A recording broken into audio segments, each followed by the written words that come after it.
Bismillahirrahmanirrahim. Assalamualaikum warahmatullahi wabarakatuh.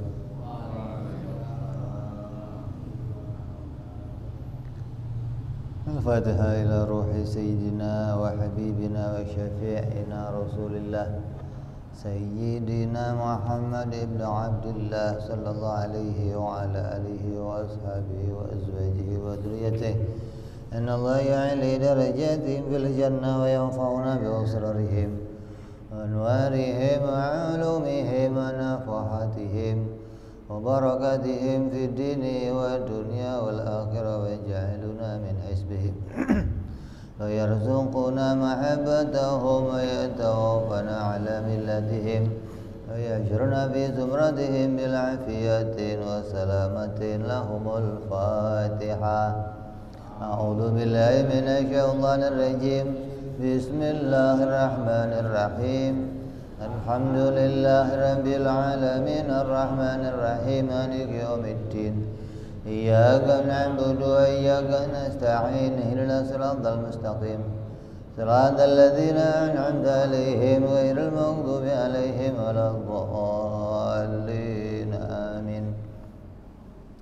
Bismillahirrahmanirrahim. Nawaitu ta'alluma wa ta'lima wa tadhakkura wa tadhkira wa naf'a wal intifa'a wal ifadata wal istifadata wal hitha ala tamassuki bi kitabillahi wa sunnati rasulillah sallallahu alaihi wasallam wa du'a ilal huda wa dilalata alal khairi ibtigha'a mardatihi wa qurbihi wa thawabihi wa husnil khatimah ma'al lutfi wal afiyah wa salahil aqibah.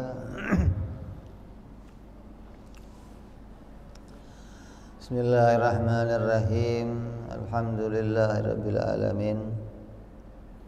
Wassalatu wassalamu ala asyrafil anbiya'i wal mursalin sayyidina wa habibina wa syafi'ina wa maulana Muhammadin sallallahu alaihi wa ala alihi wa sahbihi ajma'in.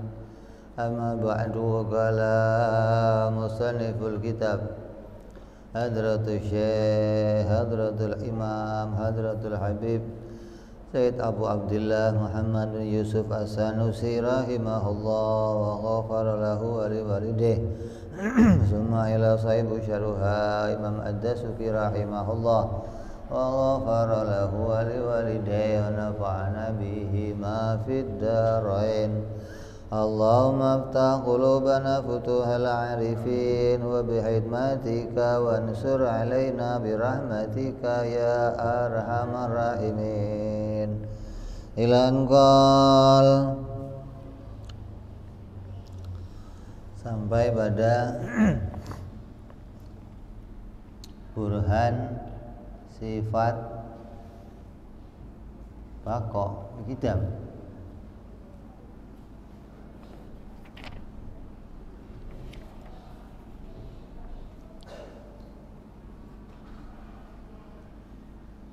Wa amma burhanu wujubil qidami lahu ta'ala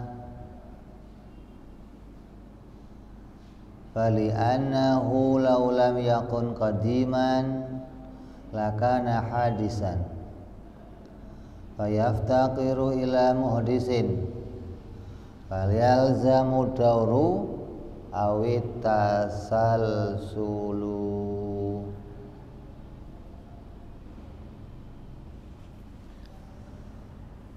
Yang berikutnya adalah burhan atau argumentasi yang menunjukkan wajibnya Allah bersifat qidam adalah andaikan Allah tidak qidam, pasti ia zat yang baru. Kalau Allah tidak bersifat qidam berarti dia baru. Nah, kalau Allah baru maka pasti membutuhkan pada pencipta. Maka hal ini pasti menyebabkan akan terjadi daur atau tasalsul, dan keduanya itu mustahil.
Menikmati ngaji, mulus.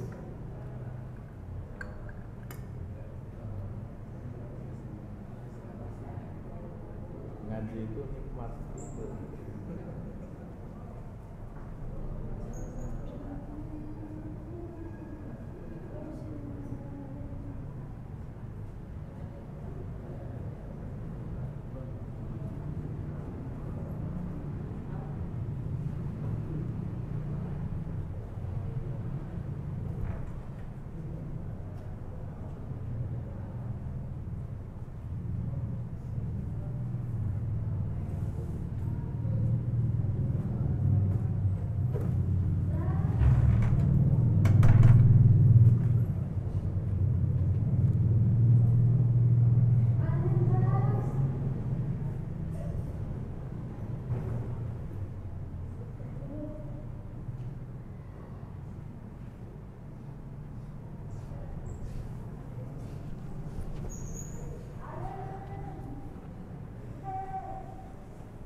Kita teruskan. Bismillahirrahmanirrahim.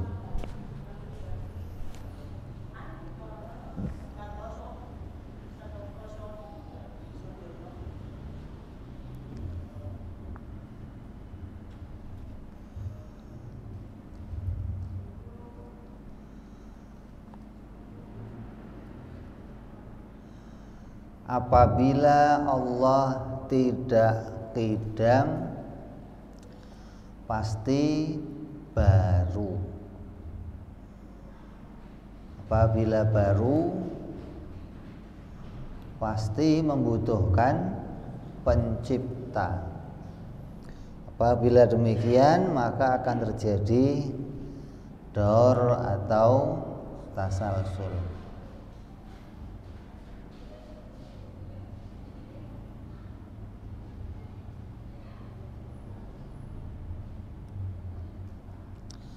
Yakni maksudnya annahu idza thabata wujuduhu ta'ala bima sabaqa minal burhan wa iftiqarul kainati kulliha ilaihi subhanahu fa innahu yajibu lahu subhanahu al-qidamu. Jadi burhan atau argumentasi sifat qidam itu bersambung dengan yang kemarin. Yang kemarin kita bahas sifat apa? Sifat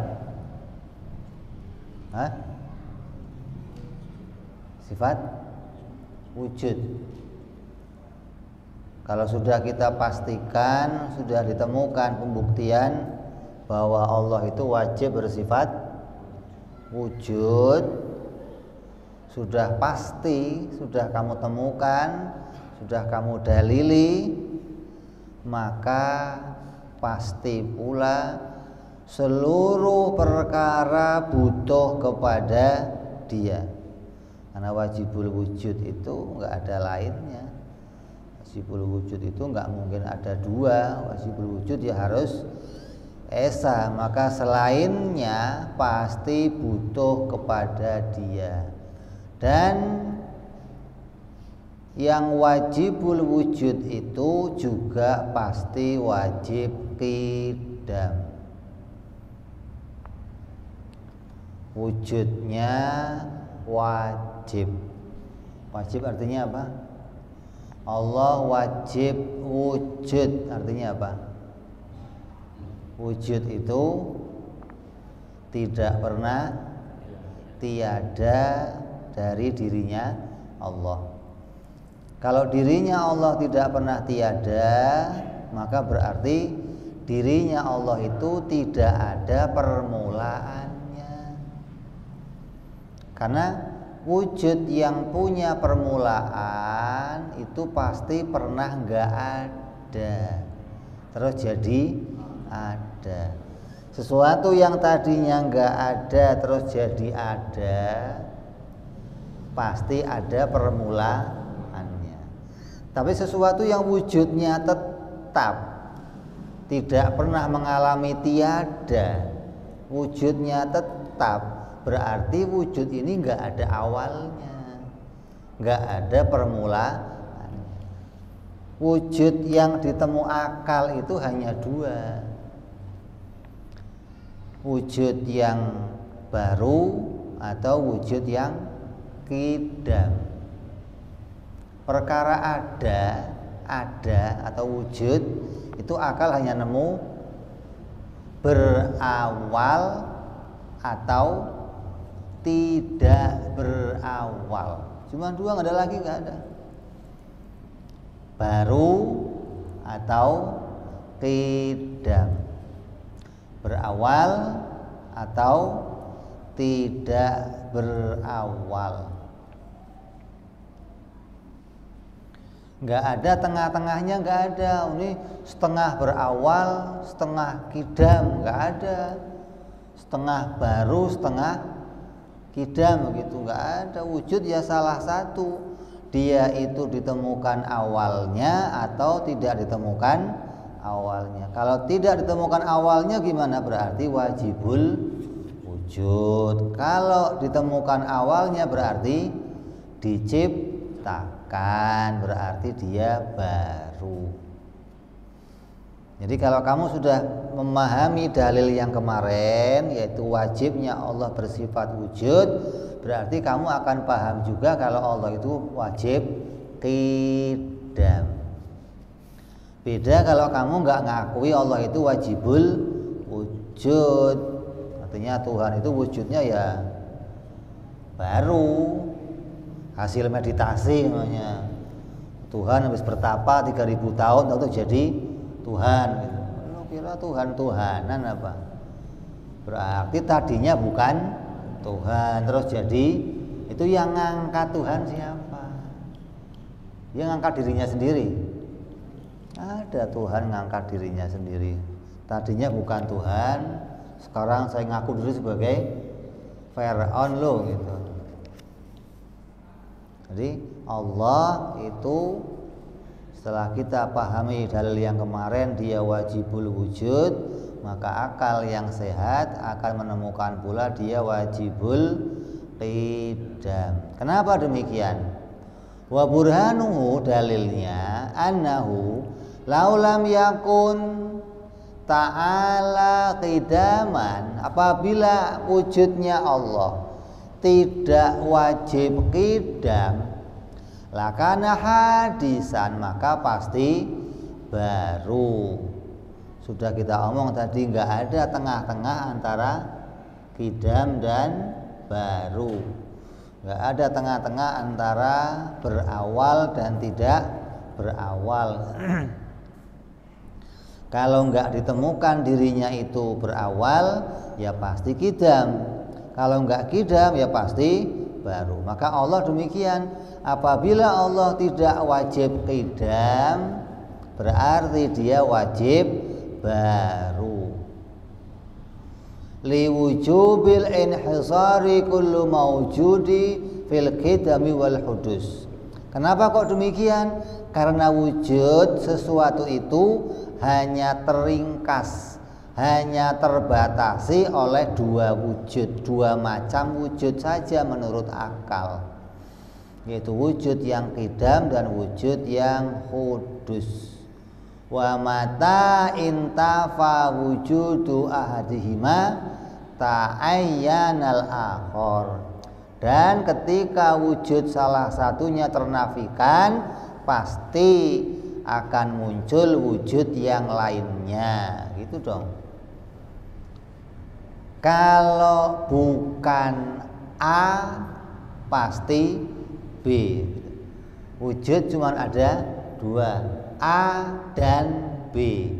Maka kalau kita mau menolak, kita mau menafikan barang ini atau wujud ini bukan wujudnya A, maka pasti wujudnya B. Karena cuma ada dua wujud, makhluk atau Tuhan, Khalik. Tuhan atau makhluk, nggak ada setengah Tuhan, nggak ada. Maka akal begitu, kalau bukan Tuhan pasti makhluk. Lah sifat Tuhan yang bagaimana? Qidam, tidak berawal. Maka apabila kita menolak Tuhan itu baru, berarti otomatis kita menetapkan Allah itu qidam. Sebaliknya kita menolak makhluk itu qidam, pasti menetapkan baru. Wal hudutsu ala maulana jalla wa azza mustahilun. Dan baru, apabila Allah itu wujudnya baru atau ada permulaannya, maka itu mustahil. Kenapa kok mustahil? Allah ada permulaannya, mustahil. Kenapa mustahil? Li'annahu yastalzimu an yakuna lahu muhdisun. Kalau Allah itu baru, ini cara mikirnya ini. Cara mikirnya agar jadi kesimpulan mustahil kalau Allah itu baru. Kalau cuman Allah kudus, mustahil. Apa alasannya? Nggak pakai alasan, pokoknya mustahil. Itu buat sendiri aja, nggak usah disampaikan sama orang lain. Kalau mau disampaikan sama orang lain, orang akan tanya alasannya apa kok artinya cara kamu berpikir untuk mengantarkan kepada jawaban mustahil gimana caranya. Lah orang Islam, rata-rata orang Islam di dunia, cara berpikirnya sudah dicampuri filsafat. Walaupun nggak murni pemikiran filsafat, tapi sudah campur. Kenapa? Ketika dia mau mengatakan ini keputusan akal, tapi dicampur dengan adanya hukum kebiasaan, dicampur sama adanya sebab akibat. Maka ini cara atau keputusan berpikirnya tidak akan murni secara akal, tapi akan tercampur-campur dengan penemuan adat atau tergantung pada sesuatu. Hukum akal itu kan isbatu amrin li amrin au nafiyu anhu bi ghairi tikrar, dengan tanpa adanya uji coba, wala wad'i wadhi'in, atau tanpa diletakkan oleh seseorang. Artinya enggak tergantung dengan hukum kebiasaan dan tidak tergantung pada hukum syariat. Enggak ada hukum kebiasaan, enggak ada hukum syariat, akal mandiri bisa mutusin tentang keadaan dirinya sendiri dan keadaan yang lainnya.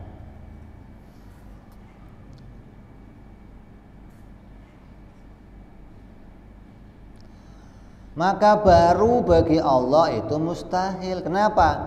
Li'annahu yastalzimu ayyakuna lahu muhdisun lima arafta. Apabila Allah itu baru, berarti kalau baru tadinya nggak ada, terus jadi ada.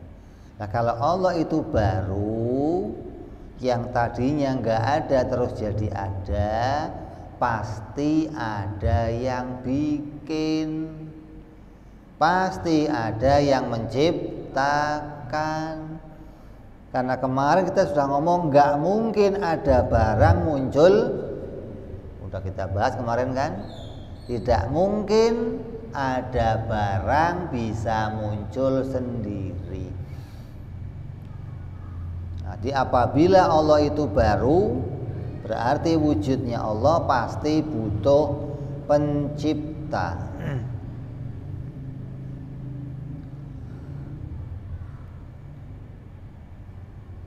Summa mudithuhu la budda ayyakuna mislahu fayakunu hadisan.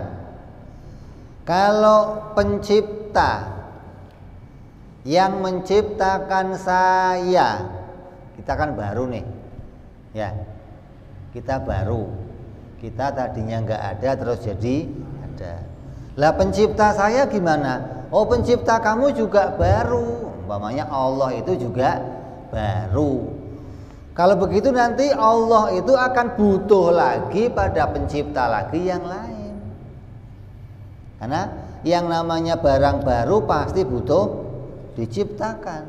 Jadi kalau ada barang baru diciptakan sama barang baru lagi, nanti barang baru itu butuh lagi barang yang menciptakan lagi.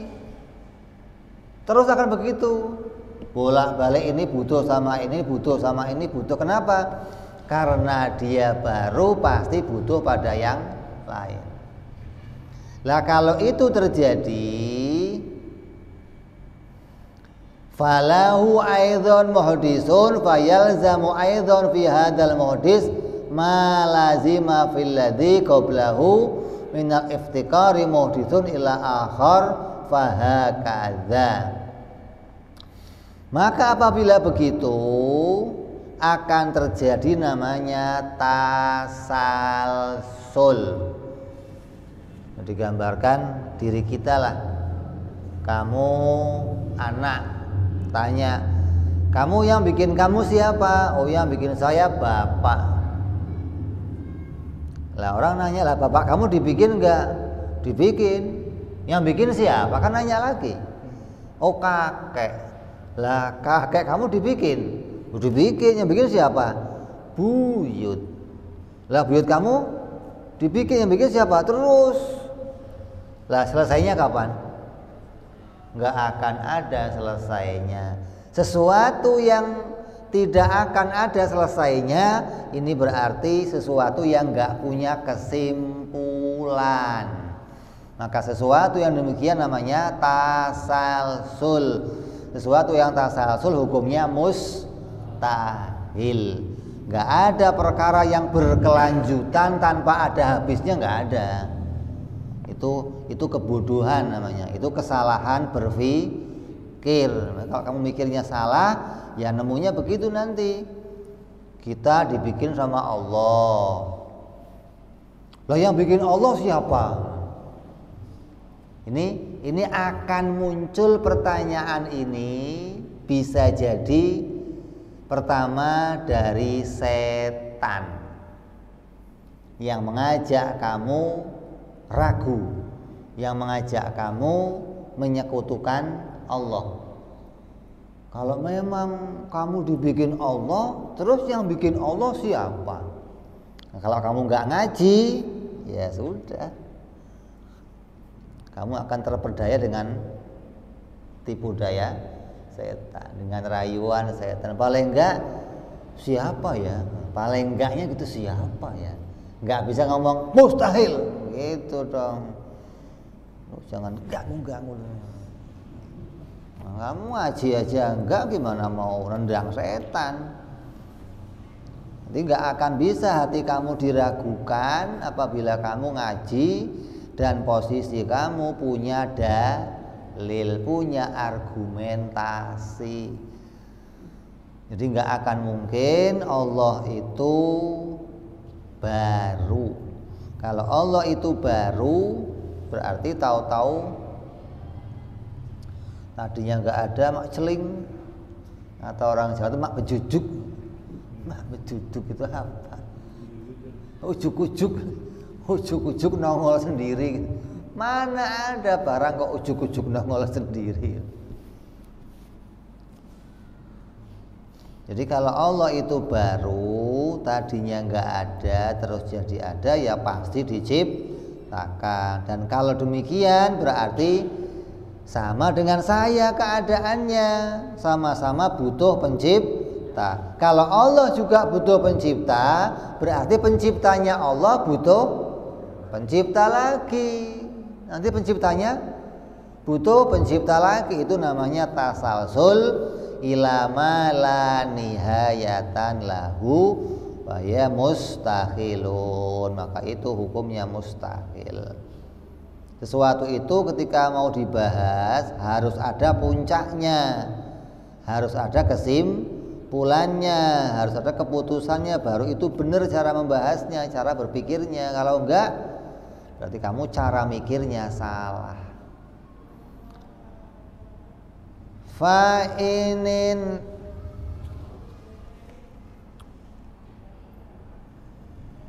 Fa'inin hasaral adadu lazima daur li'annahu muhditsal awwali yalzamu ayyakuna ba'dha man min ba'dihi mimman ahdathahu hadzal awwalu au ahdathahu manistunida wujudu ilaihi mubayyaratan awil.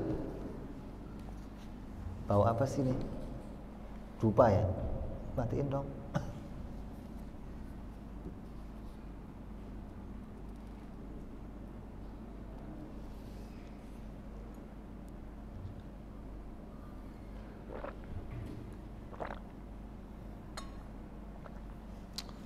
Karena di sono, di warung depan loh, di muka saya lagi bakarnya.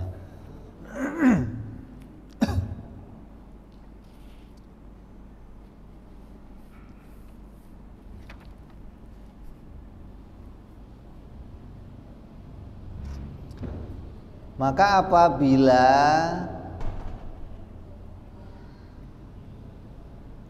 jumlah pencipta yang dibutuhkan itu dipaksa untuk dibatasi, oh enggak, Allah enggak dibikin lagi umpamanya. Kita dibikin Yang bikin siapa? Allah. Nah, Allah yang bikin siapa? Oh, Allah yang bikin bukan Allah lagi, maka pasti akan kembali kepada yang pertama. Seperti telur dibikin sama burung, sama ayam. Lah, ayam yang bikin ayam lagi yang lain. Oh, bukan. Terus siapa? Ya kembali pada telur berarti. Kalau yang pertama tadi namanya tasalsul. Telur dibikin ayam. Ayam yang bikin ayam lagi. Ayam lagi dibikin siapa? Ayam lagi namanya tasalsul. Ayam A dibikin ayam B, ayam B dibikin ayam C, ayam C dibikin ayam D, namanya tasalsul. Itu nggak akan ada habisnya. Tapi kalau diringkas, oh enggak sampai ke sana-sana. Terus yang bikin telur siapa? Ayam. Lah, ayam dibikin siapa? Bukan ayam lagi. Ya berarti kembali pada telur. Mau nggak mau, kalau kembali pada telur namanya apa? Daur. Berputar-putar tanpa ada keputusannya. Ayam dari telur, telur dari yang pertama siapa? Manusia dari mani. Mani gimana terus itu? Nggak punya kesimpulan berarti. Kalau kamu paksakan, oh, pokoknya manusia dari mani, nanti mani dari manusia, maka nggak akan punya hasil kesimpulan. Jadi sesuatu cara berpikir yang hasil berpikirnya menemukan daur atau tasalsul, maka cara berpikir ini salah dan nggak mungkin punya kesimpulan. Kalau nggak mungkin punya kesimpulan, berarti nggak akan menemukan jawaban. Kalau begitu cara mikirnya harus dirubah. Nggak boleh cara mikirnya begitu, karena nggak akan ada hasil kesimpulannya.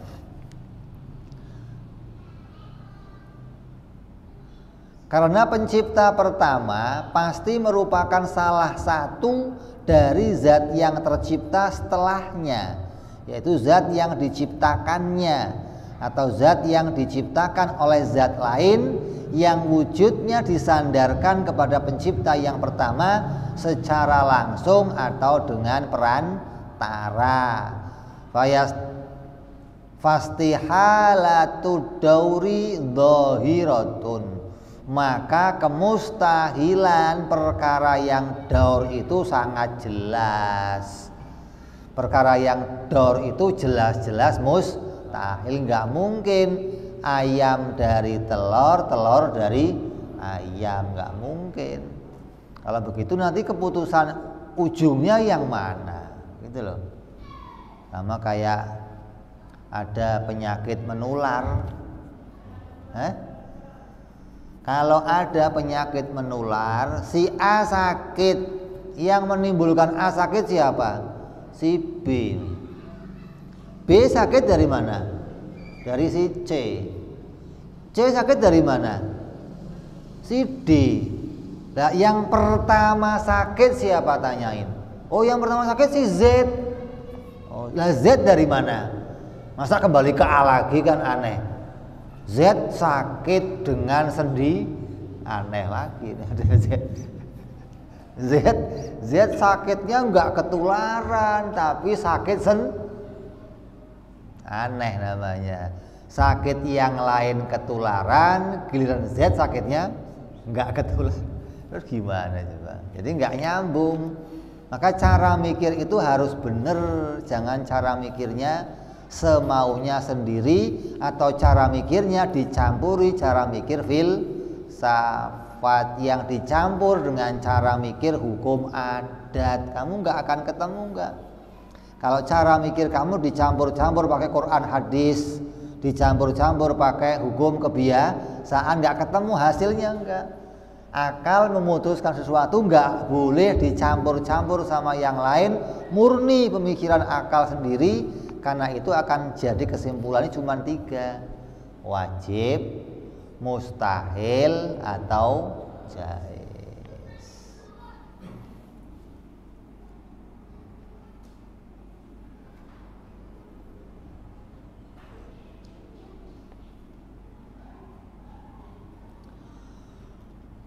Fastihalatu dauri dhahiratun li'annahu yalzamu alaihi taqaddumu kullu wahidin minal muhditsina alal akhar au ta'akhurhu anhu wa dzalika jam'un baina mutanafiyain bal wa yalzamu alaihi aidan taqaddumu kullu wahidin minhuma ala nafsihi wa ta'akhuruhu anha bimartabatain au bimaratibat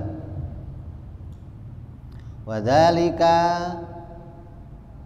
tahafutun la yuqal. Mustahilnya daur berputar sesuatu itu jelas, nggak usah dibahas lagi, kamu sudah bisa contohkan. Itu pasti perkara yang nggak diterima oleh akal. Artinya akal mengatakan itu hukumnya mustahil, nggak diterima kalau ditemukan wujudnya. Pasti akal mengatakan akan ditemukan adamnya, yang begitu nggak akan terjadi itu. Sebab pasti masing-masing pencipta mendahului atau tertinggal dari yang lain. Hal itu merupakan jami' baina mutanafiyain, berkumpulnya dua hal yang saling menafikan. Yang namanya pencipta kok didahului sama yang diciptakan? Bagaimana? Telur diciptakan didahului sama ayam yang menciptakan, itu jelas, artinya orang nyata.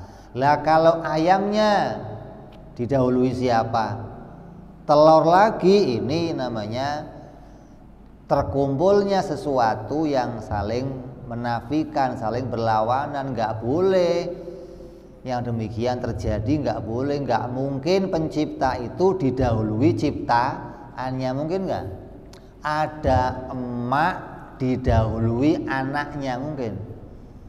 Anaknya lahir dulu baru emaknya lahir, ada? Ya nggak mungkin, mustahil.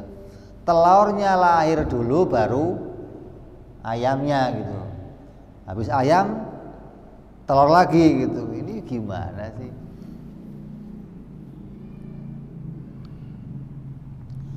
Bahkan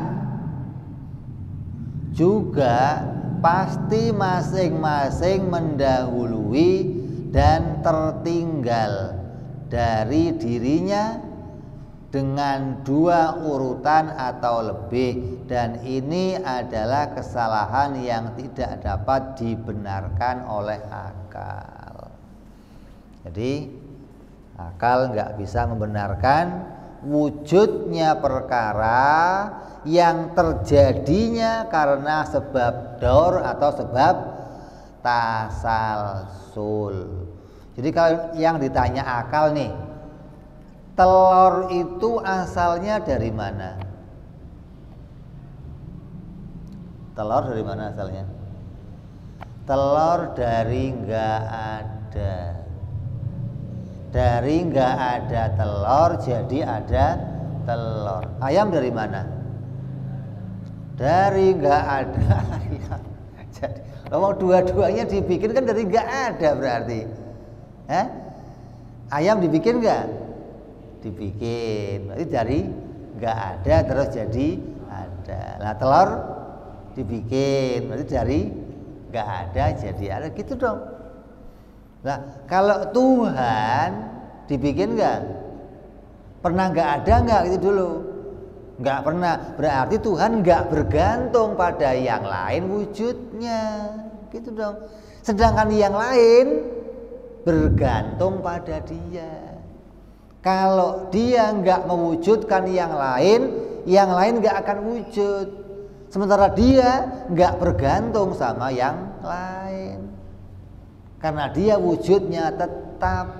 Dia nggak berurusan sama wujud yang lain. Mau yang lain ada kayak ya, Yang lain semuanya wujudnya tergantung sama dia, butuh sama dia. Sedangkan dia wujudnya nggak butuh sama yang lain.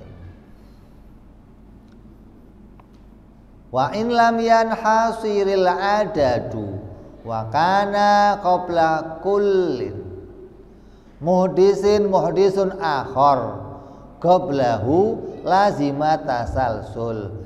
Bila jumlah pencipta yang dibutuhkan tidak terbatas dan sebelumnya setiap pencipta ada penciptanya yang lain, maka pasti namanya tasalsul.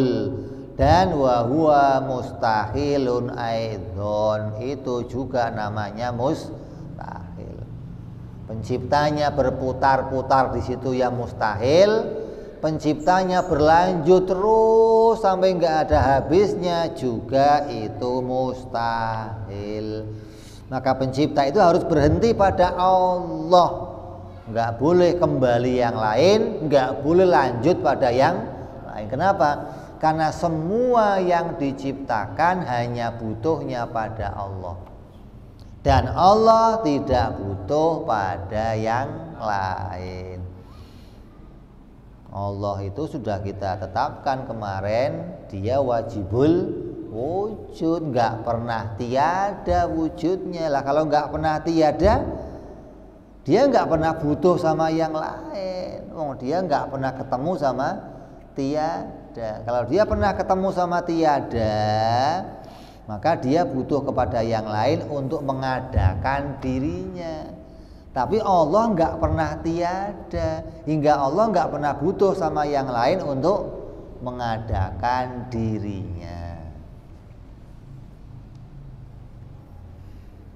Maka itu juga mustahil. Li'anahu yu'addi ila faraghi ma la nihayatan lahu wa dzalika aidan la yuqal. Maka hal itu juga mustahil sebab akan mengantarkan pada jumlah yang tak berujung, nggak ada selesainya, dan sesuatu yang demikian itu juga mustahil.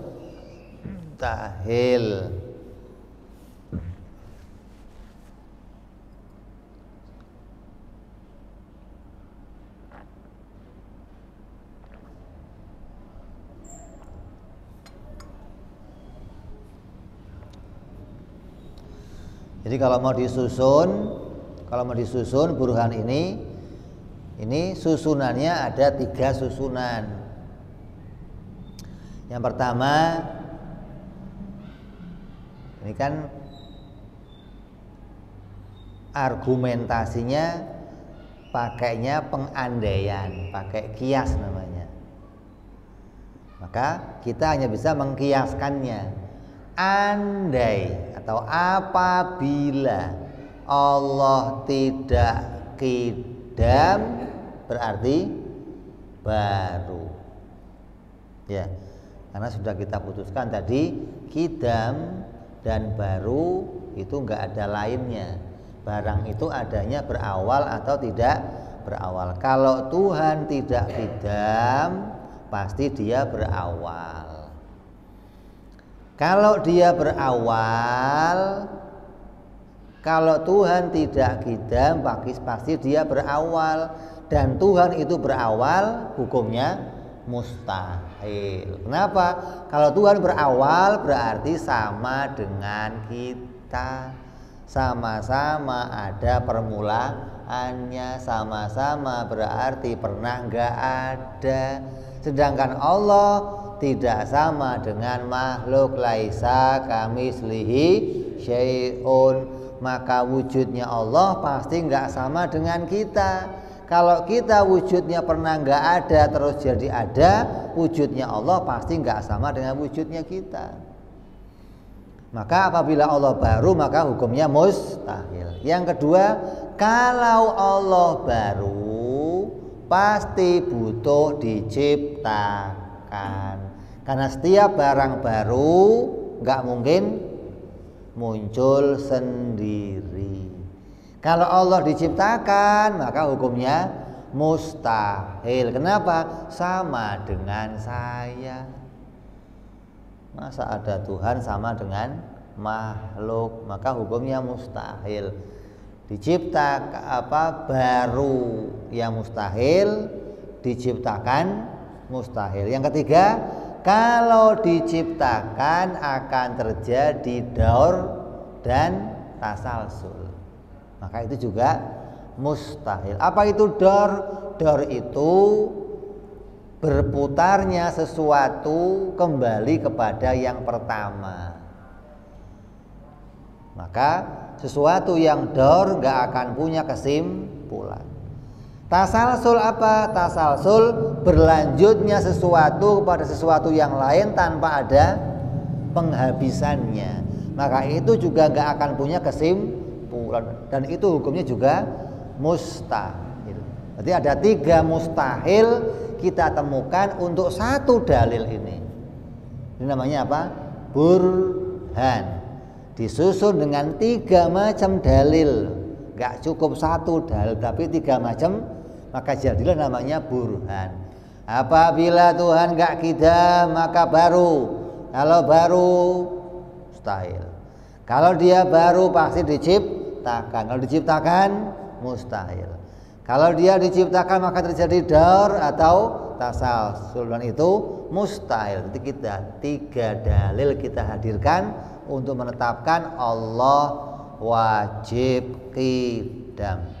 Wa idza istahalal hudutsu ala maulana subhanahu wa ta'ala, apabila sudah bisa diputuskan oleh akal bahwa mustahil Allah bersifat baru, maka wajabalahul qidam, berarti wajib Allah bersifat qidam wa huwal matlub, maka inilah yang kita cari.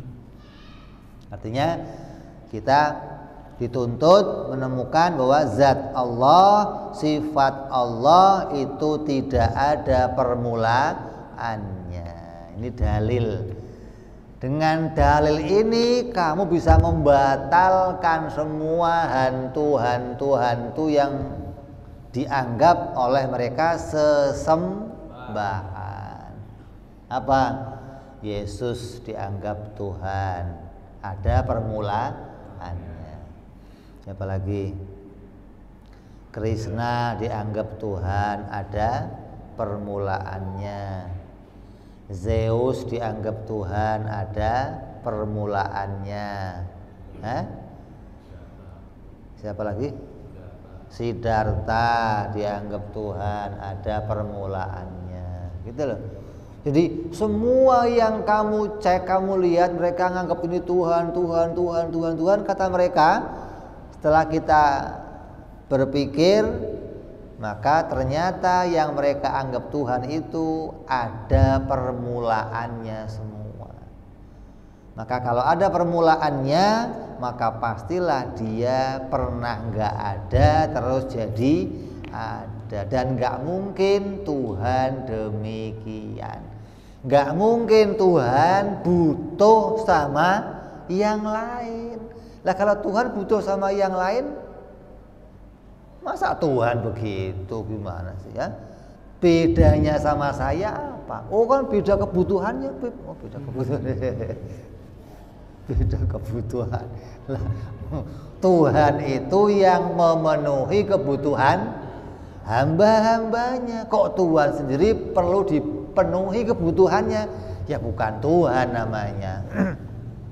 Makanya ketika Nabi nanya sama orang-orang Arab, ini kalau nanti kupingnya copot gimana Tuhan kamu? Ya kami tambal Nabi, kami perbaiki kupingnya. Kalau bajunya kotor gimana? Ya kami cuciin.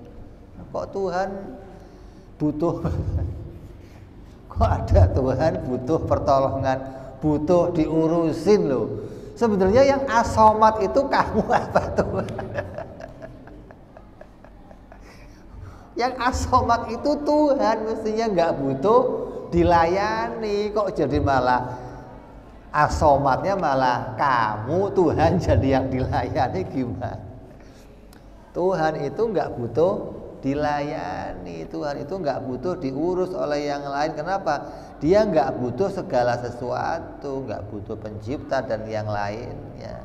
Jadi mustahil kalau ada perkara yang tercipta, yang baru muncul, kemudian dia diakui atau ditetapkan sebagai Tuhan hanya gara-gara melakukan sesuatu yang luar binasa. Oh, ini ada pekerjaannya yang luar binasa ini. Luar biasa itu kan banyak. Apa tiap luar biasa terus Tuhan gitu. Ini kadang cara berpikirnya hati-hati, makanya Nabi Shallallahu Alaihi Wasallam mengajarkan kepada sahabatnya cara berpikir yang benar 13 tahun, bayangkan. Bukan cuma ngajarin yakin, sahabat paling cepet yakinnya. Gimana yang ngomong Nabi nggak yakin? Kenapa perlu 13 tahun? Merubah cara berpikir yang lama gitu loh. Diajarkan cara mikir yang baru. Kita ngaji berapa tahun? Belum 10 tahun belum? Kurang 3 tahun lagi berarti. 12 tahun. Nabi ngajarin sahabat, ini otaknya otak sahabat, lamanya 13. Nah kalau otak kamu, kalau otaknya otak, jadi bukan masalah ngajarin kamu yakin Tuhan, itu mah cepet urusan yakin sahabat kapan. Tapi pola pikirnya yang terkontaminasi, pola pikir filsafat, pola pikirnya Aristoteles, Plato, Sokrates, itu mau dihangus, mau dihabiskan. Sokrates, Plato sejak dulu sudah ada pemikirannya. Itu zaman Yunani dulu, zaman dewa-dewa mereka ngakuin. Itu sejak zaman Nabi sudah ada pemikiran itu, jangan dikira nggak ada. Karena dia duluan cara berpikirnya seperti itu. Tapi cara mikirnya begitu, cara mikir yang salah, sama Nabi dirubah cara mikirnya kepada cara mikir yang benar. Artinya akal berpikir itu jangan dicampur-campur sama yang lain, yang murni akal aja. Nggak usah pakai mata, kuping. Ini ada percobaan ini, indera ini, itu hukum kebiasaan, bukan hukum akal. Begitu pula itu Quran, hadis, itu hukum syariat, jangan dicampur sama hukum akal. Enggak akal ketika memutus sesuatu murni berdiri pada pendapatnya sendiri. Lalu Nabi ngajarin ke sahabatnya, sahabat ke tabiin terus sampai kepada kita. Lah yang membuat buku ini siapa? Yang buat buku ini Imam Abu Hasan Al-Asy'ari. Bukan ngarang sendiri, tapi berasal dari generasi sebelumnya. Dia hanya membukukan jadi mata pelajaran. Gitu loh. Bukan Imam Abu Hasan Al-Asy'ari ngarang akidah. Mana ada kita dikarang sendiri. Agama nggak ada yang kita karang, nggak ada, semua dari Nabi terus kepada kita. Apapun yang dikerjakan Nabi itu disampaikan kepada orang setelahnya. Ada yang dalam bentuk tulisan, perbuatan maupun keadaan atau halnya Nabi. Sama kayak cara sholat, yang ngajarin siapa? Nabi. Cara puasa yang ngajarin siapa? Nabi. Cara zakat siapa? Haji. Lah yang membukukan jadi mata pelajaran fikih siapa? Imam Syafi'i. Pertama yang bukuin Imam Syafi'i, terus turun ke imam lagi yang lain memperluas, terus sampai kepada kita. Jadilah mata pelajaran fikih. Yang ngajari baca Quran tajwid siapa? Nabi. Tapi di zaman Nabi nggak ada idgham, ikhfa, iklab, idgham bihunna, idgham bihunna, nggak ada itu zaman Nabi. Tapi cara bacanya sama, gitu loh. Kemudian oleh ulama dibikin buku mata pelajaran. pelajaran, diberi nama. Bacaan yang begini namanya begini, bacaan yang begini namanya begini. Kalau cara bacanya sudah sejak zaman Nabi, maka cara mikir seperti ini sudah sejak zaman Nabi. Wajib, mustahil, jaiz, sudah sejak zaman Nabi. Jangan dikira ini pelajaran baru. Bagaimana kalau pembukuannya, menjadikannya mata pelajaran, memang itu hal baru, dikerjakan tahun 300 Hijriah. Nah sebelumnya mereka nggak butuh tulisan, dari bapak langsung ke anaknya, dari guru langsung ke muridnya, duduk mikir, diajarkan caranya mikir. Tapi untuk memudahkan kita, semakin luasnya pemikiran filsafat, semakin luasnya pemikiran Mujassimah, Mu'tazilah, maka Imam Asy'ari membukukannya untuk kita lebih mudah mempelajarinya. Maka mudah-mudahan kita doakan para imam-imam kita semuanya yang memudahkan kita dapat ilmu ini. Mereka sebagai jalan wasilah kita, mudah-mudahan mereka menjadi orang-orang yang sempurna imannya, dijadikan orang-orang yang senantiasa mendapat keridhaan dari Allah Subhanahu wa taala, dan kita menjadi orang-orang yang menjadi penerusnya, dan insya Allah kelak kita bersama mereka di surganya Allah Subhanahu wa taala. Amin ya rabbal ala hadiniyah wa ala niyatin salihah wa ila hadratin nabi. Al-Fatihah. A'udzu billahi minasyaitonir rajim. Bismillahirrahmanirrahim. Alhamdulillahi rabbil alamin arrahmanir rahim maliki yaumiddin. Iyyaka na'budu wa iyyaka nasta'in. Ihdinas siratal mustaqim. صراط الذين أنعمت عليهم غير المغضوب عليهم ولا الضالين آمين.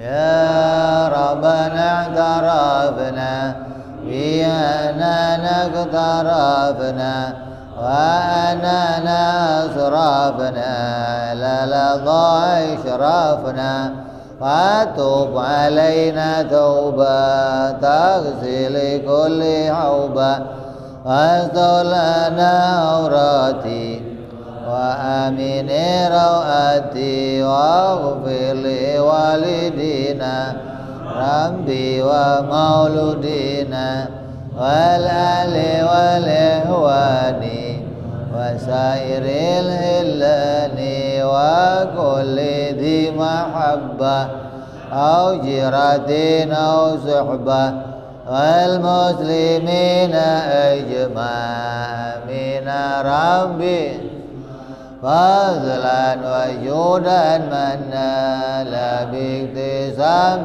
منا بالمصطفى رسولنا الله بكل سؤلي عليه أدى الحب وآله وصحبه عدد طاسي سحبي والحمد للإله بالبدء والتناهي سبحان ربك رب العزة عما يصفون وسلام على المرسلين الحمد لله رب العالمين. Assalamualaikum warahmatullahi wabarakatuh.